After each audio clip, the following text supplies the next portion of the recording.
The transport ship shook violently as alarms screamed through the cabin. Deho gripped his seat as sparks flew from the control panel. The engine had failed somewhere over Vrax's territory, and now he was falling through the atmosphere of an unknown planet. His fingers moved quickly over the emergency controls, trying to slow the descent. The ship crashed through trees and hit the ground hard, throwing him against the restraints. When Deho opened his eyes, everything hurt. His left arm throbbed with pain and blood dripped from a cut above his eye. He unbuckled himself and checked the ship's systems. Everything was dead except for the emergency beacon. He activated it with shaking hands, knowing it would take weeks for rescue to arrive. He was deep in Vrax's space, far from any human outpost. Deho gathered what he could from the wreckage. A medical kit, some food rations, a portable heater, and a few pieces of salvaged equipment. His xenobiology training told him the Vraxes were wolf-like beings, with a strict social structure. They valued strength and hierarchy above all else. Humans were new to them, strange and unpredictable. He had to be careful. Through the broken view screen, he saw smoke rising in the distance. A settlement. He had no choice but to seek help there, even if the Vraxes might see him as a threat. Deho wrapped his injured arm, wiped the blood from his face, and began walking through the forest. The trees here were tall and dark, with silver leaves that whispered in the cold wind. The air smelled different, sharper than Earth's atmosphere. His breath came out in white clouds. Every step sent pain through his body, but he kept moving. After an hour of walking, the forest opened into a clearing and he saw the settlement. It was built from stone and wood, with large structures arranged in a circular pattern. Smoke rose from central fires. Vraxes moved between the buildings, their bodies covered in thick fur ranging from gray to black to silver. They were tall, walking upright like humans but with the features of wolves. Their ears twitched at every sound and their eyes glowed slightly in the dim light. Deho stopped at the edge of the clearing and raised his hands high above his head. The universal gesture of peace. Several Vraxes spotted him immediately. They froze, then began moving toward him. More joined them, forming a group of about 20. They carried no weapons, but their claws and teeth were weapons enough. The largest Vraxes stepped forward from the crowd.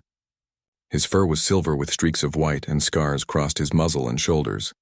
He wore simple clothing decorated with symbols that indicated high rank. His eyes were amber and sharp, studying Deho with intense focus. This had to be the Alpha, the leader of this pack. The Alpha spoke in the Vraxes language, his voice deep and rumbling. Deho didn't understand the words, but he recognized the tone. It was a question, probably demanding to know who he was and why he was here. Deho slowly pointed to the sky, then to himself, then made a downward motion with his hand. He hoped they would understand. Crash. Accident. The Vraxes around him growled low in their throats. Some bared their teeth. The Alpha raised one hand and they fell silent immediately. He spoke again, this time gesturing to another Vraxes, one with dark gray fur. That one stepped forward and studied Deho closely, walking around him in a circle. The inspection felt uncomfortable, but Deho remained still with his hands raised. The dark gray Vraxes spoke to the Alpha, his tone aggressive. He pointed at Deho several times, making sharp gestures. Other Vraxes joined in, their voices rising in what sounded like argument. Deho's translator implant was damaged, catching only fragments. Outsider, danger, unknown. The debate continued for several minutes. Finally, the Alpha raised his hand again, and silence fell. He spoke one word, firm and final. The other Vraxes lowered their heads slightly in submission. The Alpha pointed to a small dwelling at the edge of the settlement, then gestured for Deho to follow. Deho walked through the settlement with the Alpha and several guards. The other Vraxes watched him pass, some with curiosity, most with suspicion. He saw smaller Vraxes, cubs, peeking out from behind their parents. Their eyes were wide with wonder, so different from the harsh stares of the adults. One small cub with light brown fur started to approach, but her mother pulled her back quickly. The dwelling they brought him to was simple. One room with a fire pit, a sleeping platform, and little else. The Alpha spoke again, his meaning clear even without translation. Stay here, don't leave. Don't cause trouble. Two guards positioned themselves outside the entrance. Deho nodded and entered the dwelling. The door closed behind him, leaving him alone in the dim space. He sat down carefully, his injured arm screaming with pain. From his pack, he pulled out the medical kit and began treating his wounds. The cut above his eye needed adhesive strips. His arm was badly bruised but not broken. He would heal given time. Through a small window, he watched the settlement. The Vraxis moved with purpose, each one seeming to know their place in the social order. Cubs played near the center under watchful eyes. Adults worked on various tasks, building, cooking, preparing hides. The Alpha stood with a group of older Vraxis, clearly discussing something important. Occasionally, they looked toward Deho's dwelling. As the light faded, Deho activated his portable heater and ate some rations. The food was bland but nourishing. He thought about his situation. 3 weeks minimum until rescue, possibly longer. He was trapped in a settlement of beings who didn't trust him, couldn't communicate with him, and might see him as a threat. But they hadn't killed him. They had given him shelter. That was something. A soft sound made him turn. Outside the window, 3 small faces peered in at him. Cubs. They ducked down when they saw him looking, but their ears were still visible above the windowsill. Deho smiled despite his exhaustion. Cubs were cubs, no matter the species. Curious, playful, unafraid. He pulled a light stick from his pack and activated it, making it glow softly. He held it up where they could see. The ears perked up higher. Slowly, 3 sets of eyes appeared again. They watched the light with fascination as he made it change colors. One cub made a small yipping sound of delight. A sharp bark from an adult made the cubs scatter, running back toward the center of the settlement. But Deho had seen their faces. One with bold, bright eyes, one with a gentle, careful expression, one with a mischievous grin. They would be back, he suspected. And maybe, just maybe, they would be the bridge he needed to survive here. Deho lay down on the sleeping platform, his body aching but his mind calmer. Tomorrow would bring new challenges, but tonight he was alive and sheltered.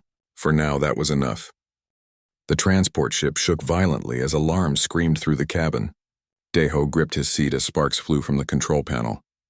The engine had failed somewhere over Vraxis territory, and now he was falling through the atmosphere of an unknown planet. His fingers moved quickly over the emergency controls, trying to slow the descent. The ship crashed through trees and hit the ground hard, throwing him against the restraints. When Deho opened his eyes, everything hurt. His left arm throbbed with pain and blood dripped from a cut above his eye. He unbuckled himself and checked the ship's systems. Everything was dead except for the emergency beacon. He activated it with shaking hands, knowing it would take weeks for rescue to arrive. He was deep in Vraxis space, far from any human outpost. Deho gathered what he could from the wreckage. A medical kit, some food rations, a portable heater, and a few pieces of salvaged equipment. His xenobiology training told him the Vraxis were wolf-like beings, with a strict social structure. They valued strength and hierarchy above all else. Humans were new to them, strange and unpredictable. He had to be careful. Through the broken view screen, he saw smoke rising in the distance. A settlement. He had no choice but to seek help there, even if the Vraxis might see him as a threat. Deho wrapped his injured arm, wiped the blood from his face, and began walking through the forest. The trees here were tall and dark, with silver leaves that whispered in the cold wind. The air smelled different, sharper than Earth's atmosphere. His breath came out in white clouds. Every step sent pain through his body, but he kept moving. After an hour of walking, the forest opened into a clearing and he saw the settlement. It was built from stone and wood, with large structures arranged in a circular pattern. Smoke rose from central fires. Vraxis moved between the buildings, their bodies covered in thick fur ranging from gray to black to silver. They were tall, walking upright like humans but with the features of wolves. Their ears twitched at every sound and their eyes glowed slightly in the dim light. Deho stopped at the edge of the clearing and raised his hands high above his head. The universal gesture of peace. Several Vraxis spotted him immediately. They froze, then began moving toward him. More joined them, forming a group of about 20. They carried no weapons, but their claws and teeth were weapons enough. The largest Vraxis stepped forward from the crowd. His fur was silver with streaks of white, and scars crossed his muzzle and shoulders. He wore simple clothing decorated with symbols that indicated high rank. His eyes were amber and sharp, studying Deho with intense focus. This had to be the Alpha, the leader of this pack. The Alpha spoke in the Vraxis language, his voice deep and rumbling. Deho didn't understand the words, but he recognized the tone. It was a question, probably demanding to know who he was and why he was here. Deho slowly pointed to the sky, then to himself, then made a downward motion with his hand. He hoped they would understand. Crash. Accident. The Vraxis around him growled low in their throats. Some bared their teeth. The Alpha raised one hand and they fell silent immediately. He spoke again, this time gesturing to another Vraxis, one with dark gray fur. That one stepped forward and studied Deho closely, walking around him in a circle. The inspection felt uncomfortable, but Deho remained still with his hands raised. The dark gray Vraxis spoke to the Alpha, his tone aggressive. He pointed at Deho several times, making sharp gestures. Other Vraxis joined in, their voices rising in what sounded like argument. Deho's translator implant was damaged, catching only fragments. Outsider. Danger. Unknown. The debate continued for several minutes. Finally, the Alpha raised his hand again, and silence fell. He spoke one word, firm and final. The other Vraxis lowered their heads slightly in submission.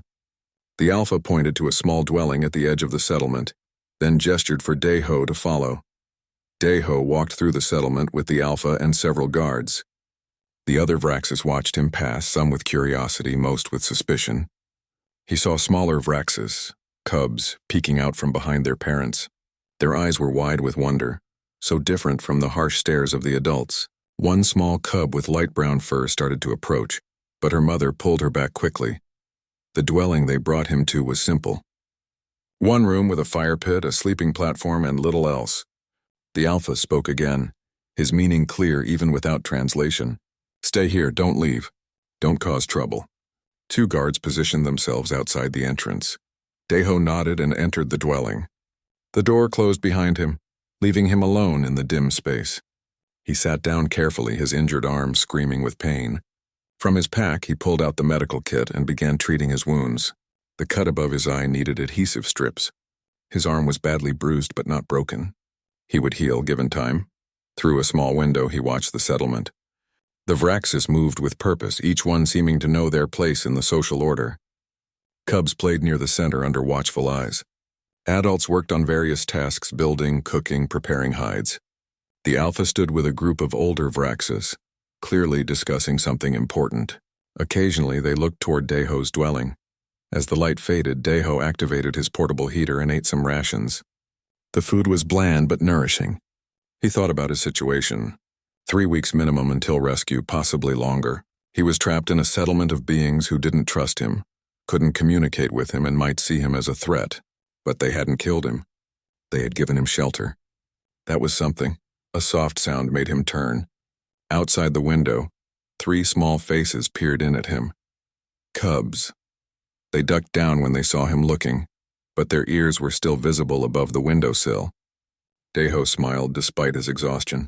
Cubs were cubs, no matter the species. Curious, playful, unafraid. He pulled a light stick from his pack and activated it, making it glow softly. He held it up where they could see. The ears perked up higher. Slowly, 3 sets of eyes appeared again. They watched the light with fascination as he made it change colors. One cub made a small yipping sound of delight. A sharp bark from an adult made the cubs scatter, running back toward the center of the settlement. But Deho had seen their faces. One with bold, bright eyes, one with a gentle, careful expression, one with a mischievous grin. They would be back, he suspected. And maybe, just maybe, they would be the bridge he needed to survive here. Deho lay down on the sleeping platform, his body aching but his mind calmer. Tomorrow would bring new challenges, but tonight he was alive and sheltered. For now, that was enough. 4 days passed slowly in the small dwelling. Deho's wounds began to heal, and he established a quiet routine. Each morning, one of the guards would bring him food and water. The portions were adequate, though the food was strange to his human palate. Dried meat, some kind of grain porridge, and a bitter tea that actually helped with the pain. He ate it all without complaint. The Vraxis mostly ignored him, going about their daily work. But Deho noticed things. He watched how they organized their tasks, how the younger adults deferred to the elders, how everyone deferred to the Alpha. He saw mothers teaching cubs, warriors training together, and craftsmen working on tools and clothing. It was a functioning society, complex and ordered. What interested him most were the cubs. They were everywhere, playing games that looked like hunting practice, tumbling with each other and constantly exploring. And they kept coming back to his window, Different cubs each time, but always curious, always watching. Deho made sure to give them something interesting to see. On the 5th day, he decided to take a risk. He pulled out his portable hologram projector, one of the few pieces of equipment that still worked. He set it up near the window and activated it, projecting images of Earth animals into the air. A dog appeared first, running and jumping, its tail wagging, then a wolf howling at the moon, then a fox and a bear and various other creatures. The effect was immediate. 3 cubs who had been peeking through the window suddenly pressed closer, their noses almost touching the glass. Their eyes went wide with wonder. These were the same 3 from the first night. Deho could recognize them now. The bold one with bright eyes had light brown fur and stood in front of the others. The gentle one with careful movements had darker fur with silver patches. The smallest had reddish fur and couldn't seem to stay still, bouncing excitedly. Deho changed the projection to show a puppy playing with a ball. The cubs made soft yipping sounds of delight. He smiled and cycled through more images, showing them different breeds of dogs and wolves from Earth. They watched, completely fascinated, for nearly an hour before an adult voice called them away. The next morning, Deho found something unusual outside his door, a small bundle wrapped in cloth. When he opened it, he found dried meat, much better quality than what the guards usually brought, and some kind of sweet cake. The cubs had left him food. His heart warmed at the gesture. He saved some of his human rations, the ones with interesting packaging and bright colors. When he saw the cubs at the window that evening, he carefully opened the door and placed the rations on the ground outside, then retreated back inside. The cubs looked at each other, uncertain. The bold one took a step forward, sniffed the air, then darted forward to grab the package. The other 2 quickly followed, snatching up the treats before running off into the settlement. A pattern developed over the following days. The cubs would visit, bringing small gifts. Deho would show them holograms or leave out interesting objects for them to examine. A broken circuit board that sparkled in the light, a pen that clicked satisfyingly, a small mirror that reflected their faces. Each item was carefully chosen to be harmless but intriguing. The bold cub, which Deho started thinking of as Bomb because of her confident nature, was always the first to approach. She would study the objects carefully, then demonstrate them to the other 2. The gentle one, Hana in Deho's mind, would watch patiently before trying things herself. The playful one, Jin, would immediately try to make a game of whatever was presented. One afternoon, Deho was struggling to gather firewood with his still healing arm. He could only carry small amounts, and it took multiple trips to collect enough for the night. The next morning, he found a large bundle of firewood stacked neatly beside his dwelling. He looked around and saw Hana watching from a distance. When their eyes met, she quickly looked away, but her tail wagged slightly before she ran off. The cubs grew bolder. They started coming during the day, not just at night. Sometimes they would sit outside his window and make sounds, as if trying to teach him their language. Deho would repeat the sounds back, usually getting them wrong, which made the cubs make huffing noises that he realized was their version of laughter. Then Jin did something that changed everything. The small cub appeared one morning with a learning tablet in his mouth, the kind Vraxis cubs used for education. It displayed symbols and words in their language. Jin dropped it at Deho's door and ran away quickly, looking back several times. Deho picked up the tablet carefully. It was clearly valuable, probably stolen from Jin's own lessons, but it was exactly what he needed. He spent hours studying it, matching symbols to sounds, building vocabulary. His translator implant began to sync with the language patterns, slowly building a database. Within a week, he could understand basic phrases. Within 2 weeks, he could speak simple sentences. The first time he said thank you in the Vraxis language to Bomb, she jumped straight up in the air with surprise, then ran in circles before dashing off to tell the others. But not everyone was pleased with the growing connection. Deho noticed an older Vraxis watching him constantly. This elder had dark fur with white markings and always seemed angry. He would bark orders at the cubs when he saw them near Deho's dwelling, sending them away. The cubs would leave, but they always came back later. One evening, Deho saw this elder speaking intensely with the alpha. Both of them kept looking toward his dwelling. The elder's body language was aggressive, his gestures sharp and angry. The alpha listened, his expression neutral, but his ears tilted back slightly, showing concern. The next day, the cubs' parents came to collect them when they visited. The mothers and fathers looked apologetic but firm, leading their cubs away despite their protests. Bomb looked back at Daeho with sad eyes. Hana's ears drooped. Jin whined softly. Daeho understood. The elders had ordered the cubs to stay away. He was being isolated again, cut off from the only real connection he had made in this place. He returned to his dwelling and sat by the fire, feeling more alone than he had since the crash. But late that night he heard a soft scratching at his window. When he looked, 3 pairs of eyes stared back at him. The cubs had snuck away from their families, risking punishment to visit him. Daeho's throat tightened with emotion. He had studied many species, understood animal behavior in theory, but this was different. This was genuine affection, freely given despite the risk. He opened his hand against the window glass. On the other side, 3 small paws pressed against it in return. No words were needed. They had chosen him and he had chosen them. Whatever consequences came, they would face them together. In that moment, Daeho realized something profound. He wasn't just a stranded human anymore. He had become part of something bigger, something that transcended species and culture. He had found his pack. 2 weeks had passed since the crash, and Daeho's language skills had improved dramatically. He could now hold basic conversations, understand most of what was said around him, and even grasp some of the subtle meanings in Vrax's communication. The learning tablet Jin had brought him proved invaluable, but the real teachers were the cubs themselves. They came every day now, sneaking away from their duties and families, sometimes early in the morning before the settlement fully woke. Sometimes late at night when everyone else slept.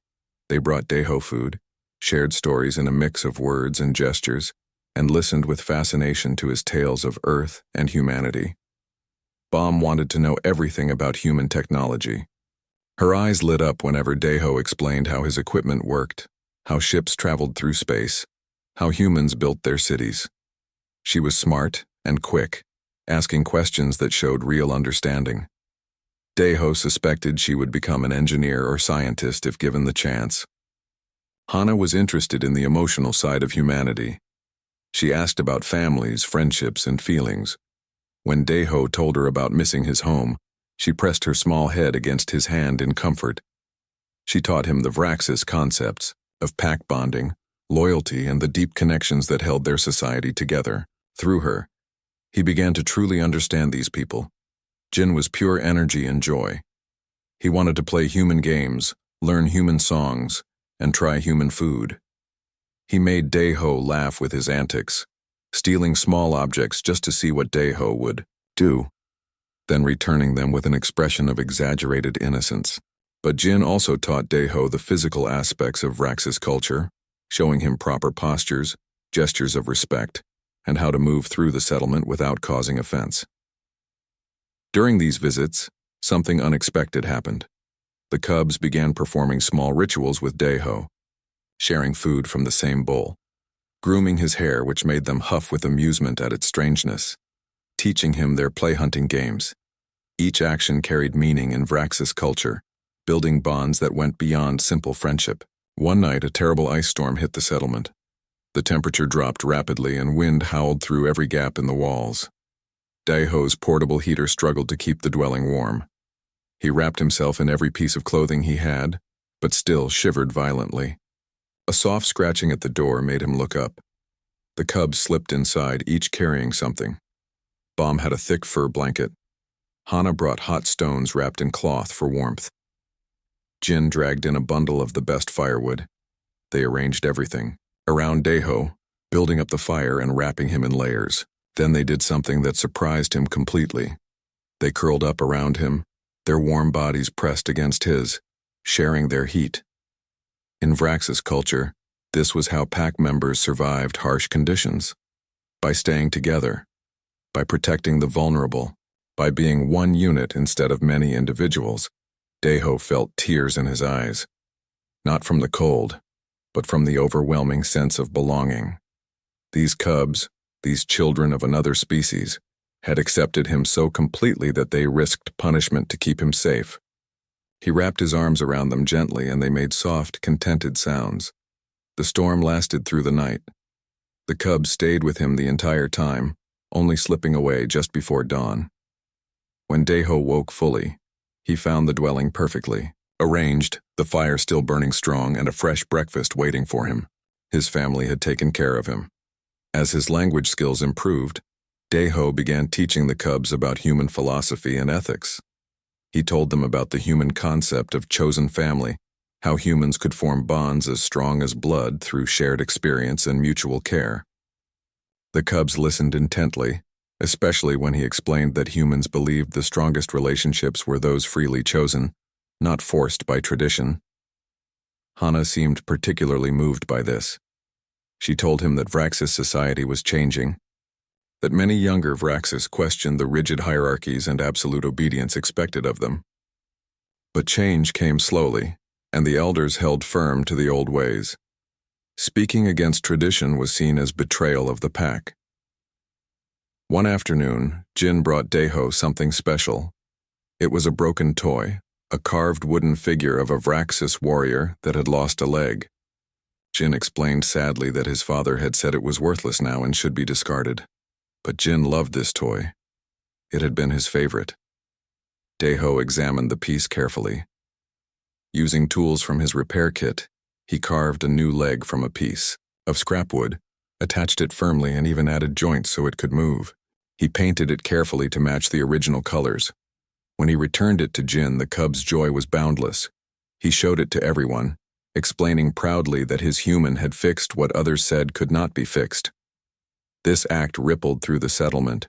Other cubs began approaching Daeho's dwelling cautiously, bringing broken items, a torn blanket, a cracked bowl, a damaged teaching tablet. Each time, if he could fix it, he did. Word spread that the human had skills, that he was generous with his knowledge, that he treated their cubs with kindness and respect. But not everyone saw this positively. The dark-furred elder, whose name Daeho learned was Kanu, watched with growing anger. To Kanu, Daeho represented everything wrong with the modern age. An outsider who didn't know his place. A weak creature who influenced their cubs with strange ideas. A threat to their traditional way of life. One evening, as the three cubs sat with Daeho learning about constellations, Kanu appeared at the door with several other elders. His face was twisted with fury. He spoke in rapid, harsh Vraxis, pointing at the cubs and then at Daeho. The cubs shrank back but didn't leave. Kanu grabbed Bomb by the scruff of her neck, pulling her away from Daeho. The other elders did the same with Hana and Jin. The cubs whined and struggled, but couldn't break free. Kanu spoke directly to Daeho now, and the hatred in his voice was clear even if the words were too fast to fully understand. Stay away. Corrupt. Poison. The message was obvious. The elders dragged the cubs away. Daeho watched helplessly, his heart breaking as he heard their cries. He had tried so hard to be respectful, to follow their rules, to not cause problems, but he had failed. His presence here had brought consequences to the innocent ones who had only shown him kindness. That night, Daeho made a decision. When his rescue ship came, he would leave immediately and never return. He couldn't bear to cause more harm to these cubs who had become his family. It was better to let them forget him, to return to their normal lives to be safe within their own culture. But before dawn, he heard scratching at his window again. All three cubs were there, and with them were paint and brushes. They gestured for him to open the door. When he did, they entered solemnly, their usual playfulness gone. Bomb spoke carefully, using simple words so Daeho would understand. They wanted to perform a ritual, a pack acceptance ritual. It was ancient, reserved for the most sacred bonds. They would mark him as pack, and themselves as his pack, using symbols that dated back generations. Once done, it could never be undone. By Vraxis law, he would be theirs, and they would be his, forever. Daeho tried to explain the consequences, the anger it would cause, the punishment they might face. But the cubs were determined. Bomb said that some things mattered more than safety. Hana said that real bonds were worth fighting for. Jin simply said that he loved his human, and that was enough. So Daeho knelt and the cubs painted symbols on his face and hands. Symbols of loyalty, symbols of protection, symbols of family chosen rather than given. Then he painted symbols on them in return, his hands shaking with emotion. When it was done, they stood together in the firelight, officially bound as pack. The cubs left before sunrise, but the paint remained. Daeho tried to wash it off, but it was made to last, to be visible as a declaration. By the time the settlement woke, everyone could see what had been done, and everyone knew what it meant. The settlement erupted in chaos when the sun rose and the pack markings were discovered. Daeho stood at his window watching as Vraxis gathered in groups, pointing and speaking in urgent tones. The cubs' parents arrived first, confronting their children with expressions of shock and dismay. But the cubs stood firm, showing their markings proudly, refusing to express shame. Kanu's roar echoed across the entire settlement. He stormed toward Daeho's dwelling with a group of elders behind him, their faces dark with anger. The Alpha, Tovan, followed more slowly, his expression unreadable. A crowd gathered, everyone wanting to witness what would happen next. Kanu stood before the dwelling and bellowed in the formal speech used for official pack business. Daeho understood most of it now. The elder accused him of corrupting their cubs, of undermining their traditions, of performing sacred rituals he had no right to touch. He demanded Daeho be cast out immediately, thrown into the wilderness to face whatever fate awaited him there. The cubs' parents were called forward and publicly shamed for failing to control their young. The mothers lowered their heads in submission, though their ears remained defiantly upright.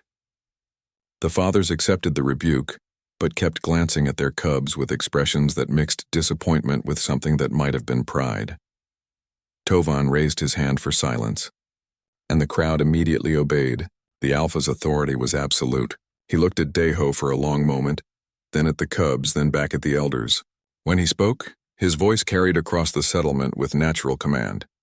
He acknowledged the breach of tradition. He acknowledged the concern of the elders. But he also noted that the cubs had followed the ritual correctly, had performed each step with proper respect. The pack bonding was legitimate, even if unprecedented. The question now was what to do about it. Kanu immediately demanded that the bonding be declared invalid. Tovan considered this, then shook his head slowly. Pack bonds once made could not be unmade. That was fundamental law, older than any of them. To break such a bond would be to tear at the fabric of their entire society. Even the Alpha could not simply erase what had been done. Then, Tovan declared, there was only one solution. The human must leave. Dawn tomorrow. He would be given supplies and directions to the nearest outpost. The cubs would remain here. Distance would weaken the bond over time, and eventually both parties would forget. It was the kindest solution available. The crowd murmured agreement. Even some of the younger Vraxis nodded reluctantly. It made sense. It solved the problem without violence, without breaking sacred law. Daeho felt his heart sink, but he understood. He had known this was coming. He would leave and let the cubs return to their normal lives. The cubs, however, had other plans. That night, Daeho packed his meager belongings, preparing for the morning departure. He composed a message for the cubs in his head, trying to find words that would make this easier. But before he could organize his thoughts, he heard sounds outside. Footsteps. Many footsteps. He opened the door to find not just his 3 cubs, but a dozen others, young Vraxis from across the settlement, all around the same age as Bam, Hana, and Jin. They stood in silence, their eyes reflecting the firelight. Bam stepped forward and spoke clearly. They would not let him go alone. If the elders cast him out, they would go with him. All of them. They were tired of traditions that valued obedience over loyalty, hierarchy over love. Daeho had shown them a different way, and they would not abandon it just because it made the elders uncomfortable. Daeho tried to argue, to make them see reason. They were young. They had families here, futures. He was just one human not worth throwing away their entire lives. But the cubs would not be swayed. They had made their decision. Dawn came cold and gray. The entire settlement gathered at the central circle. Daeho stood with his pack on his back, ready to walk into the wilderness. Tovan stood with the elders, prepared to see him off.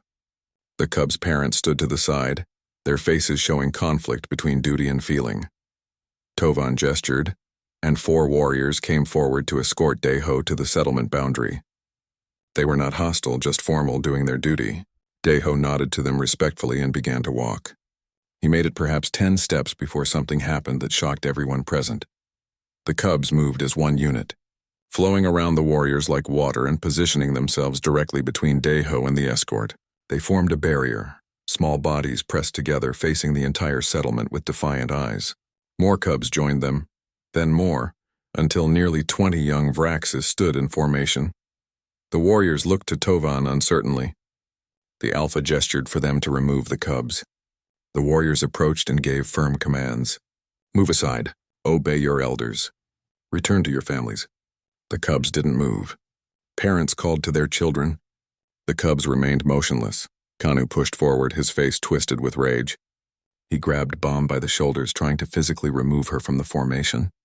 She planted her feet and refused to budge. He pulled harder, but she held firm, and Hana and Jin immediately pressed against her, reinforcing her position. Other cubs did the same, creating an unbreakable wall. Tovan stepped forward now, his patience clearly wearing thin.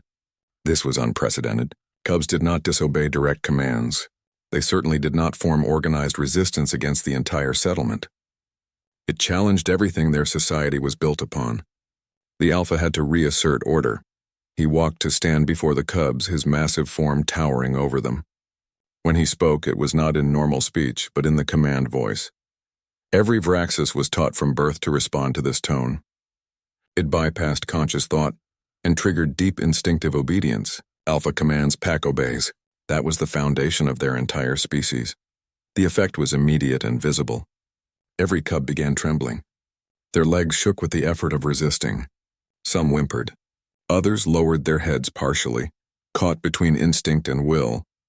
The entire settlement watched in breathless silence as biology warred with choice, but none of them moved. Tovan's eyes widened. This was impossible. The command voice was absolute. Generations of evolution had hardened it into their very genetics. Young cubs especially should not be able to resist.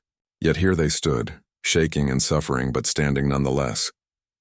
Bomb spoke through clenched teeth, her voice strained but clear.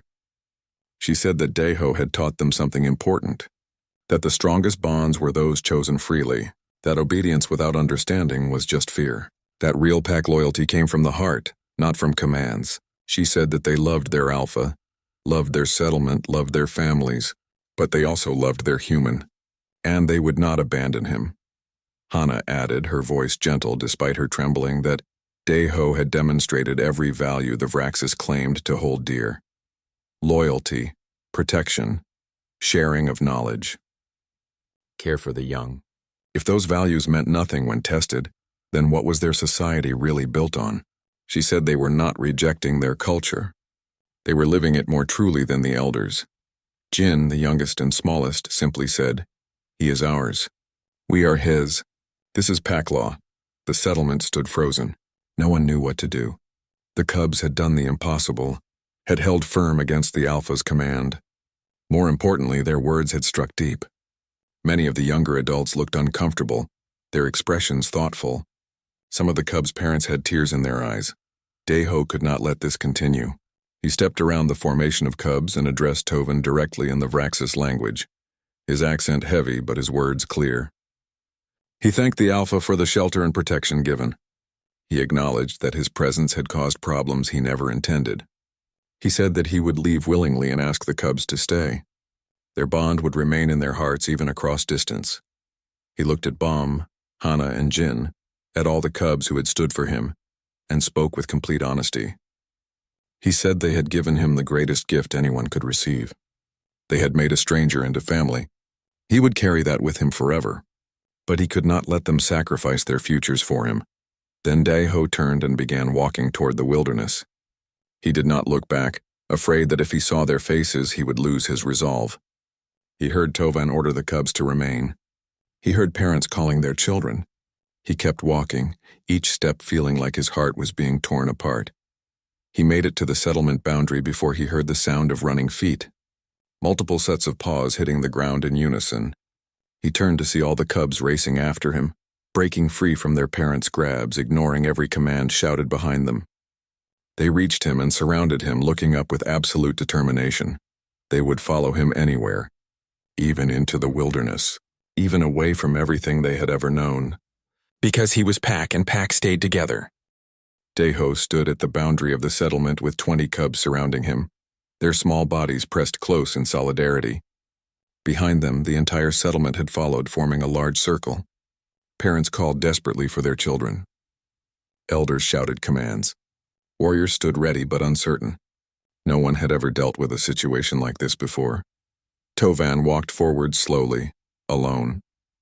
His posture was different now, less commanding, more contemplative. He moved through the cubs, who parted respectfully to let him pass until he stood directly in front of Deho. The two locked eyes, Human and Vraxis, each trying to understand the other. The Alpha spoke, and his voice carried to everyone present. He asked Deho a simple question. Why do they defy everything for you? What did you do to earn this? Deho thought carefully before responding. He answered in Vraxis, speaking slowly to make sure his words were clear. I did nothing to earn it. I never commanded them. I never demanded their loyalty. I only offered friendship when they were curious. I shared what I knew when they wanted to learn. I cared for them when they showed me kindness. They chose this bond themselves. That is why it is so strong. Tovan considered these words. He looked at the cubs, really looked at them. They were terrified, trembling from the after effects of resisting his command voice, but their eyes were clear, and their stance was firm. They knew what they were doing. This was not childish rebellion or manipulation. This was genuine conviction. The Alpha turned to address the entire settlement. He spoke about pack law, about tradition, about the bonds that held their society together for generations. He acknowledged that these things were sacred and important. But then he asked a question that made everyone uncomfortable. What was the purpose of pack bonds? Why did they exist? An elder answered. Bonds existed to create strength through unity, to ensure survival through cooperation, to build trust and loyalty that could withstand any hardship. Tovan nodded and asked another question.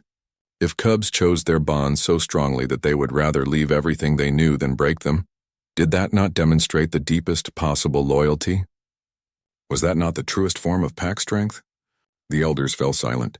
They had no answer to this that did not contradict their own principles. Kanu started to speak, but Tovan raised a hand, cutting him off. The Alpha continued, his voice gaining strength as he worked through the problem out loud. He said that traditions existed to strengthen them, not to weaken their bonds. If tradition demanded they break a connection this powerful, then perhaps tradition needed to be examined. The cubs had performed the pack bonding ritual correctly. They had demonstrated loyalty beyond anything expected of their age. They had shown courage, commitment, and unwavering dedication. These were the qualities the Vraxis claimed to value above all else. Tovan looked at Deho again. He said that the human had lived among them for weeks without causing harm. He had been respectful, had learned their language, had followed their customs. He had fixed broken things and taught their cubs useful skills. He had asked for nothing but basic shelter. Most importantly, he had inspired a level of loyalty in the young that most adults never achieved in their entire lives. The Alpha then did something shocking. He lowered his head slightly toward Deho, a gesture of respect between equals. He said that any being who could earn such devotion from their cubs was not a threat. He was a teacher, a friend, and by the cubs' own declaration, Pack Kanu exploded in protest. He shouted that this would destroy their way of life, that accepting an outsider would weaken their culture, that they would become soft and vulnerable. Other elders joined his objections, their voices rising in anger and fear. Tovan let them speak, waiting patiently. When they finally fell silent, he responded with calm authority.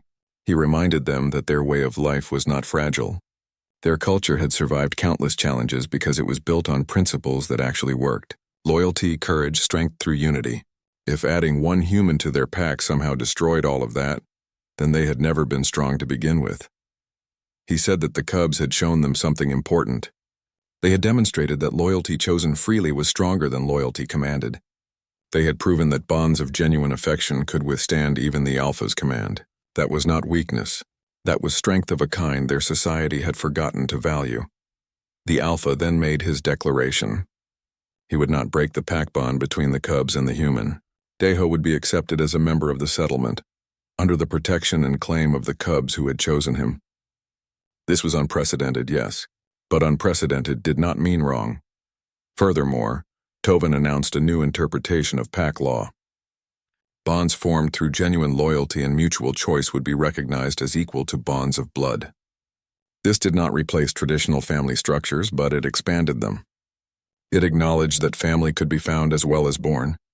It was, the Alpha said, simply recognizing what had always been true in their hearts, even if their words had not yet caught up. The settlement erupted in debate. Some cheered, mostly the younger Vraxes who had grown up questioning the old rigidity. Some protested, particularly the older traditionalists. Most stood in confused silence, trying to process what had just happened. Their entire social structure had just shifted, and no one was quite sure what it meant for the future. Bam, Hana, and Jin rushed to Deho, pressing against him with joyful yips and barks. The other cubs joined them, creating a small storm of relieved celebration. Deho knelt and embraced them all, his eyes wet with tears. They had won. Against impossible odds, they had stood their ground and changed their world. The cubs' parents approached slowly. There was tension in the air as they faced Deho. Then one by one, they lowered their heads in acknowledgement. They thanked him for caring for their children. They asked him to continue teaching them, guiding them, protecting them. If their cubs had chosen him as pack, then he was family to them as well. That was how pack bonds worked. Kanu refused to accept the decision. He declared he would not remain in a settlement that abandoned tradition. Several of the oldest elders left with him, seeking a more traditional community elsewhere. Tovan let them go without argument. He said that everyone had the right to choose their path. That, after all, was what this whole conflict had been about. Over the next 3 days, the settlement adjusted to its new reality. Deho was given a proper dwelling, larger and more comfortable. Cubs from across the settlement came to him for lessons with their parents' blessing now. He taught them about human technology, science, and philosophy. In return, they taught him the deeper aspects of Vraxis culture, the things only true pack members were allowed to know.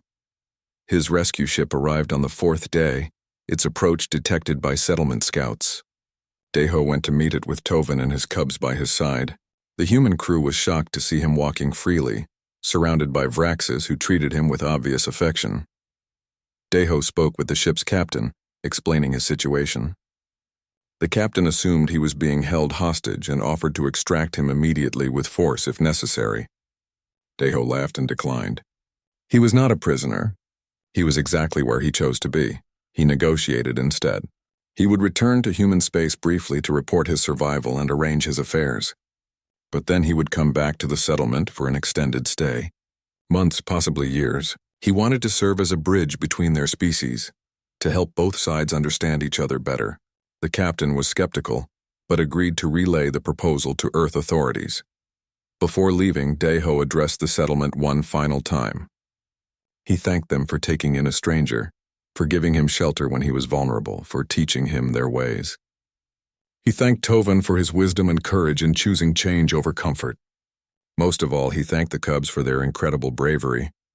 He told them that what they had done would echo far beyond this settlement. They had proven that bonds of choice could be as strong as bonds of blood. They had shown that true loyalty was not about obedience, but about standing firm for what mattered. They had changed not just pack law, but the fundamental understanding of what family could mean. Bam, Hana, and Jin walked with him to the ship. They painted new symbols on his hands, temporary ones that would fade but carried deep meaning.